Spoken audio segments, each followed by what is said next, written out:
슬기로운 가톨릭 성경 통독에 오셨습니다. 예수님께서 승천하시고 난 후에 교회가 어떻게 만들어지고 또 어떻게 성장하고 또 박해를 통해서 교회가 어떻게 또 선교의 길을 가게 되는지 그런 과정들을 보게 됩니다. 교회는 초창기에 유다인들로부터 박해를 받게 되고 그리고 그 박해로 인해서 사방에 흩어져 사마리아 등지에 복음을 전파하게 되죠. 그리고 사울도 그리스도를 만나서 그리스도인으로서 복음 선포에 열정을 다하게 됩니다. 그리고 베드로 사도도 환시를 통해서 백인 대장 고르넬리우스의 집에 가서 하느님께서는 사람을 차별하지 않으신다는 것을 알게 되죠. 그래서 다른 민족 사람들에게까지 성령이 내리는 것을 체험하게 됩니다. 그래서 오늘 읽게 되는 이 11장은 교회가 그동안에 어떻게 박해와 또 성장을 했는지 이런 것들을 알게 되고 그리고 이제 사도행전의 중요한 주제 중에 하나인 선교 여행을 떠나는 그런 장면들이 시작이 됩니다. 성부와 성자와 성령의 이름으로 아멘. 말씀은 바로 내 곁에 있고 내 입에 있고 내 마음에 있다. 주님, 성령의 빛으로 저희 눈을 여시어 주님의 길을 보게 하시고 저희 귀를 여시어 생명의 말씀을 듣게 하소서. 아멘. 11장 베드로가 예루살렘 교회에 보고하다.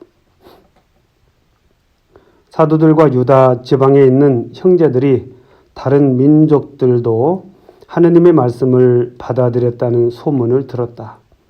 그래서 베드로가 예루살렘에 올라갔을 때 할례 받은 신자들이 그에게 따지며 당신이 할례 받지 않은 사람들이 집에 들어가 그들과 함께 음식을 먹다니요 하고 말하였다. 그러자 베드로가 그들에게 차근차근 설명하기 시작하였다. 내가 야포시에서 기도하다가 무화경 속에서 환시를 보았습니다. 하늘에서 큰 아마포 같은 그릇이 내려와 내 모퉁이로 내려왔는데 내가 있는 곳까지 오는 것이었습니다. 내가 그 안을 유심히 바라보며 살피니 이 세상에 네 발 달린 짐승들과 들짐승들과 길짐승들과 하늘의 새들이 보였습니다. 그때 베드로야 일어나 잡아먹어라 하고 나에게 말하는 소리가 들렸습니다. 나는 주님 절대 안 됩니다. 속된 것이나 더러운 것은 한 번도 제 입속에 들어오지 않았습니다. 하고 말하였습니다. 그러자 하늘에서 두 번째로 응답하는 목소리가 들렸습니다. 하느님께서 깨끗하게 만드신 것을 속되다고 하지 마라. 이러한 일이 3번 거듭되고 나서 그것들은 모두 하늘로 다시 끌려 올라갔습니다. 바로 그때 세 사람이 우리가 있는 집에 다가와 섰습니다. 카이사리아에서 나에게 심부름 온 이들이었습니다. 성령께서는 나에게 주저하지 말고 그들과 함께 가라고 이르셨습니다. 그래서 이 6 형제도 나와 함께 갔습니다. 우리가 그 사람 집에 들어가자 그는 천사가 자기 집 안에 서서 이렇게 말하는 것을 보았다고 우리에게 이야기하였습니다. 야포로 사람들을 보내어 베드로라고 하는 시몬을 데려오게 하여라. 그가 너에게 말씀을 일러줄 터인데 그 말씀으로 너와 너희 온 집안이 구원을 받을 것이다. 그리하여 내가 말하기 시작하자 성령께서 처음으로 우리에게 내리셨던 것처럼 그들에게도 내리셨습니다. 그때 나는 요한은 물로 세례를 주었지만 너희는 성령으로 세례를 받을 것이다 하신 주님의 말씀이 생각났습니다. 이렇게 하느님께서는 우리가 주 예수 그리스도를 믿게 되었을 때 우리에게 주신 것과 똑같은 선물을 그들에게도 주셨는데 내가 무엇이기에 하느님을 막을 수 있었겠습니까? 그들은 이 말을 듣고 잠잠해졌다. 그리고 이제 하느님께서는 다른 민족들에게도 생명에 이르는 회개의 길을 열어주셨다 하며 하느님을 찬양하였다. 유다인들이 선민의식이 있죠. 그래서 자기들만이 구원의 대상이라고 생각했는데 이제 이방인들에게까지 성령이 내리는 것을 체험하게 된 것입니다. 그리고 베드로가 그런 것들을 증거한다 이렇게 볼 수 있죠. 안티오키아에 교회를 세우다. 스데파노의 일로 일어난 박해 때문에 흩어진 이들이 페니키아와 키프로스와 안티오키아까지 가서 유다인들에게만 말씀을 전하였다. 그들 가운데에는 키프로스 사람과 키레네 사람들도 있었는데 이들이 안티오키아로 가서 그리스계 사람들에게도 이야기하면서 주 예수님의 복음을 전하였다. 주님의 손길이 그들을 보살피시어 많은 수의 사람이 믿고 주님께 돌아섰다.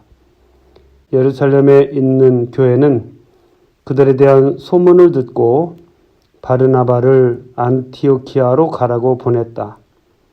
그곳에 도착한 바르나바는 하느님의 은총이 내린 것을 보고 기뻐하며 모두 굳센 마음으로 주님께 계속 충실하라고 격려하였다. 사실 바르나바는 착한 사람이며 성령과 믿음이 충만한 사람이었다. 그리하여 수많은 사람이 주님께 인도되었다. 그 뒤에 바르나바는 사울을 찾으려고 타르수스로 가서 그를 만나 안티오키아로 데려왔다. 그들은 만 1년 동안 그곳 교회 신자들을 만나며 수많은 사람을 가르쳤다. 이 안티오키아에서 제자들이 처음으로 그리스도인이라고 불리게 되었다. 예루살렘 교회가 사도들을 파견하고 그리고 거기에 이제 교회 공동체들이 생기는 것이죠. 안티오키아 교회가 유다 지방의 신자들을 돕다. 그 무렵 예언자들이 예루살렘에서 안티오키아로 내려왔다. 그들 가운데 하나인 하가보스라는 이가 나서서 장차 온 세상에 큰 기근이 들 것이라고 성령의 힘으로 예고하였다. 그 기근은 클라우디우스 황제 때 일어났다. 그래서 제자들은 저마다 형편에 따라 유다에 사는 형제들에게 구호 헌금을 보내기로 결의하였다. 그들은 그대로 실행하여 그것을 바르나바와 사울 편의 원로들에게 보냈다. 이렇게 교회가 여기저기로 번져나가게 되죠. 그리고 그 교회들을 위해서 예루살렘 교회가 중추적인 역할을 하고 있습니다.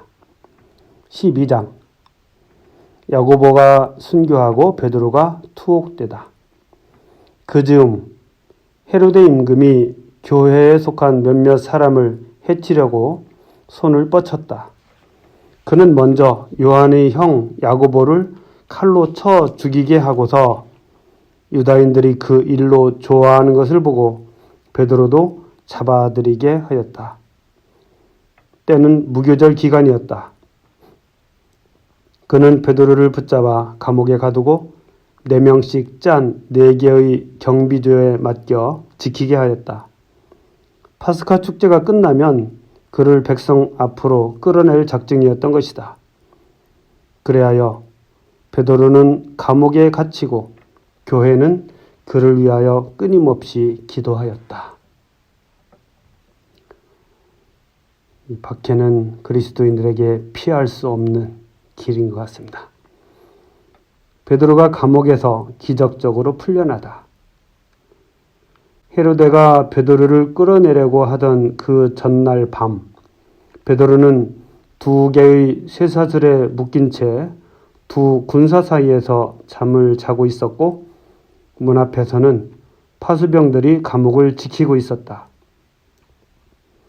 그런데 갑자기 주님의 천사가 나타나더니 감방에 빛이 비치는 것이었다. 천사는 베드로의 옆구리를 두드려 깨우면서 빨리 일어나라 하고 말하였다.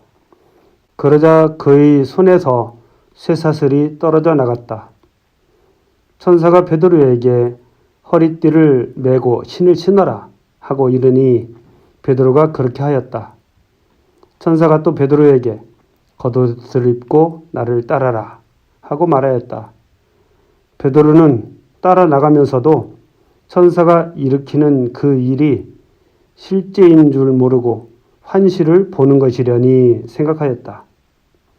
그들이 첫째 초소와 둘째 초소를 지나 성 안으로 통하는 쇠문 앞에 다다르자 문이 앞에서 저절로 열렸다. 그래서 밖으로 나가 어떤 거리를 따라 내려갔는데 천사가 갑자기 그에게서 사라져버렸다. 그제야 베드로가 정신이 들어 이렇게 말하였다. 이제야 참으로 알았다. 주님께서 당신이 천사를 보내시어 헤로데의 손에서 유다 백성이 바라던 그 모든 것에서 나를 빼내어 주셨다. 이러한 사실을 깨달은 베드로는 마르코라고 하는 요한의 어머니 마리아의 집으로 갔다. 거기에는 많은 사람이 모여 기도하고 있었다. 베드로가 바깥 문을 두드리자 로데라는 하녀가 누구인지 보려고 문으로 갔다. 그 하녀는 베드로의 목소리를 알아듣고 너무 기뻐서 문을 열어주지도 않고 안으로 달려가 베드로가 문 앞에 서 있다고 알렸다. 사람들이 너 정신 나갔구나 하는데도 그 하녀는 사실이라고 우겼다. 그래서 사람들은 베드로의 천사다 하고 말하였다. 베드로가 줄곧 문을 두드리자 사람들이 문을 열어 그를 보고서는 깜짝 놀랐다. 베드로는 그들에게 조용히 하라고 손짓한 다음 주님께서 자기를 어떻게 감옥에서 끌어내 주셨는지 이야기하였다. 이어서 이 일을 야고보와 다른 형제들에게 알려주십시오 하고 이르고서 그곳을 떠나 다른 곳으로 갔다. 날이 밝자 군사들 사이에서는 베드로가 없어진 일로 적지 않은 소동이 일어났다. 헤로데는 베드로를 찾다가 찾아내지 못하자 파수병들을 문추한 뒤 처형하라고 명령을 내렸다. 그리고 유다를 떠나 카이사리아로 내려가 그곳에 머물렀다. 참 놀라운 일이죠. 놀라운 일입니다. 주님께서 하시는 일들이 다 놀랍죠. 헤로데가 죽다. 헤로데는 티로와 시돈 사람들에게 몹시 화가 나 있었다. 그리하여 그들은 뜻을 모아 헤로데에게 갔다. 그리고 임금의 시종장 블라스토스를 설득하여 화평을 청하였다. 그들의 지방이 임금의 영토에서 양식을 공급받고 있었기 때문이다. 정해진 날에 헤로데는 화려한 임금 복장을 하고 연단에 앉아 그들에게 연설을 하였다. 그때 군중이 저것은 신의 목소리지 사람의 목소리가 아니다 하고 외쳤다. 그러자 즉시 주님의 천사가 헤로데를 내리쳤다. 그가 그 영광을 하느님께 돌리지 않았기 때문이다. 그리하여 그는 벌레들에게 먹혀 숨을 거두었다. 최후는 이렇게 되네요. 헤로데가 바르나바와 사울이 안티오키아로 돌아가다. 하느님의 말씀은 더욱 자라면서 널리 퍼져나갔다. 바르나바와 사울은 예루살렘에서 사명을 수행한 다음 마르코라고 하는 요한을 데리고 돌아갔다.